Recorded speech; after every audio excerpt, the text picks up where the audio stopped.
রাজধানীর শেওড়াপাড়ার শামীম সরণির অনামিকা কনকর্ডের তৃতীয় তলায় স্ত্রীকে খুন করার অভিযোগ উঠেছে স্বামীর বিরুদ্ধে। শ্বাসরোধ করে হত্যা করা হয় বলে অভিযোগ নিহতের পরিবারের। এ বিষয়ে আরও বিস্তারিত জানাতে সেখান থেকে যোগ দিয়েছেন সহকর্মী রিফাত আলম। রিফাত আলম, এই হত্যাকাণ্ড বা মৃত্যুর বিষয়ে সর্বশেষ কি ধরনের তথ্য পাচ্ছেন?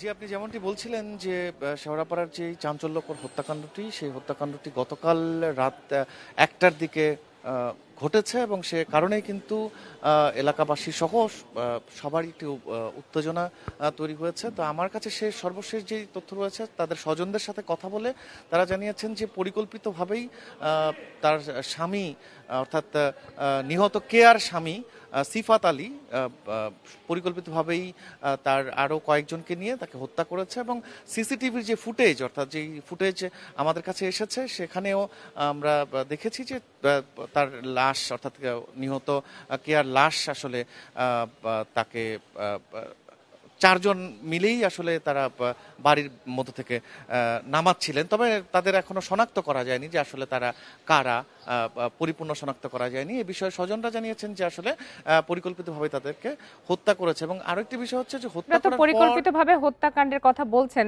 সেক্ষেত্রে তারা কাদেরকে সন্দেহ করছেন এবং কেন তারা এ ধরনের একটি হত্যাকাণ্ড চালাবেন সে বিষয়ে কি বলছেন স্বজনরা? হ্যাঁ, জি, আমি সে বিষয়টি জানার চেষ্টা করেছি। তারা জানিয়েছেন যে দীর্ঘদিন যাবতই তার স্বামীর সাথে একটি কলহ ছিল এবং সেই কলহের জেরেই আসলে তার স্বামী তাকে হত্যা করেছে। এবং হত্যা করার পর কিন্তু আমি যেটা বলছিলাম আপনাকে, যে চারজনকে সিসিটিভি ফুটেজে দেখা গেছে যে লাশটি নামিয়ে আনা হয়েছে বাড়ির নিচে রাত ১:৩০টার দিকে। সেই লাশটি নিয়ে কিন্তু তারা বিআরবি হাসপাতালে, অর্থাৎ ঢাকার রাজধানীর বিআরবি হাসপাতালে এসেছিলেন। সেই লাশ সেখানে দিয়ে তারপর তাদেরকে আর খুঁজে পাওয়া যায়নি বা তাদেরকে আর কোনো হদিশ পাওয়া যায়নি। তো তার স্বজনরা জানিয়েছে লাশ এখন মর্গে আছে।